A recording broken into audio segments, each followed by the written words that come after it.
आदरणीय दोस्तों, यह ग्रंथों में पहले से ही लिखा हुआ है और इस बात को मैं नहीं कह रहा, इस बात को व्यास जी कह रहे हैं कि जब घोर कलयुग आएगा तब मनुष्य पुण्य कर्म से दूर हो जाएंगे और दुराचार में फंस जाएंगे। सब के सब सत्य भाषण से विमुख होते जाएंगे, दूसरों की निंदा में तत्पर रहेंगे और पराये धन को हड़पने की इच्छा सर्वदा उनके मन में रहेगी। उनका मन पराई स्त्रियों में आसक्त होगा तथा वे दूसरे प्राणियों की हिंसा किया करेंगे।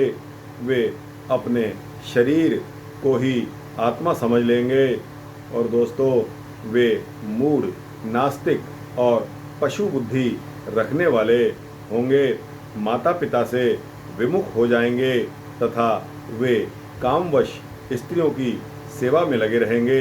वे अपने को श्रेष्ठ कुल वाला मानकर चारों वर्णों से विपरीत व्यवहार करने वाले, सभी वर्णों को भ्रष्ट करने वाले होंगे।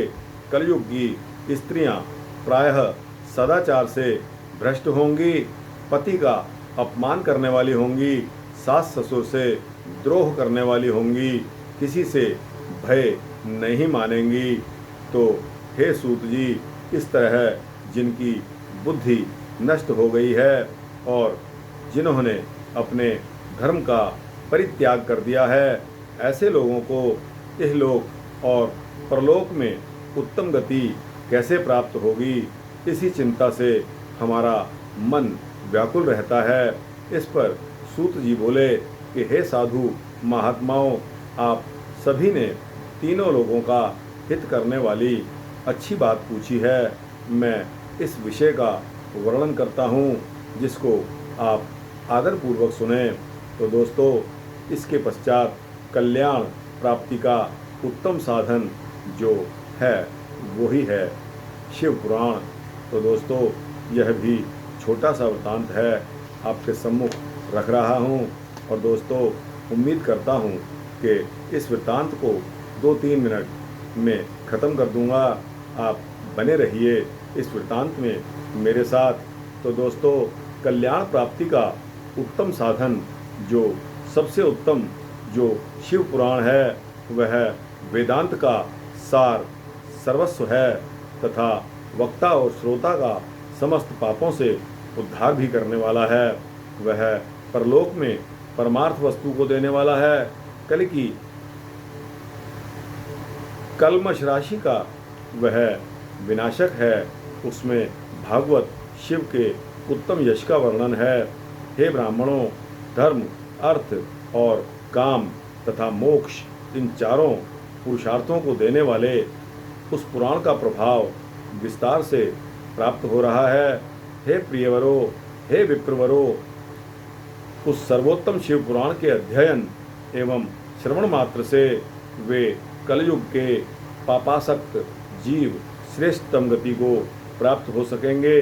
एक बार महर्षिगण परस्पर वाद विवाद में फंस गए, तब वे सब के सब अपनी शंका के समाधान के लिए सृष्टिकर्ता श्री ब्रह्मा जी के पास गए। दोस्तों, मुनिगण ने कहा कि हे भगवान,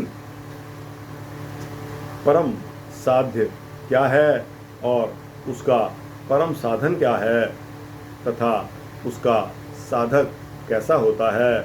इस पर ब्रह्मा जी ने उत्तर दिया, शिव पद की प्राप्ति ही साध्य है, उनकी सेवा ही साधन है तथा उनके प्रसाद से जो नित्य नैमित्तिक आदि फलों के प्रति निष्प्रह होता है वही साधक है।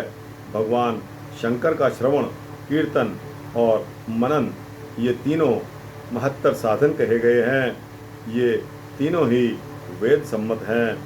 सूत जी ने बताया कि हे शौनक जी, जो श्रवण, कीर्तन और मनन इन तीनों के अनुष्ठान में समर्थ ना हो, वह भगवान शंकर के लिंग या मूर्ति की स्थापना करके नित्य प्रति उसकी पूजा करके संसार सागर से पार हो सकता है।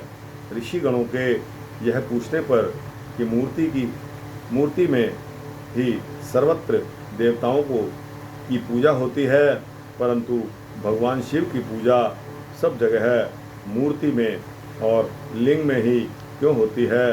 इस पर सूत जी ने उत्तर दिया, एकमात्र शिव भगवान ही ब्रह्म रूप होने के कारण निराकार कहे गए हैं। रूपवान होने के कारण साकार भी हैं।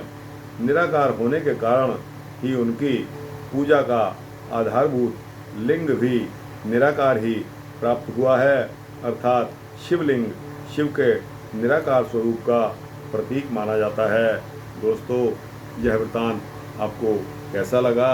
अच्छा लगा हो तो इस वृत्तांत को लाइक, शेयर और अपने जैसे भक्तों, दोस्तों, जिज्ञासुओं को अवश्य भेजें। इस चैनल को सब्सक्राइब करेंगे तो आपको इसी तरह के भक्ति वृत्तांत मिलते रहेंगे, ऐसा मेरा संकल्प है। जय श्री राधे, जय श्री शिव।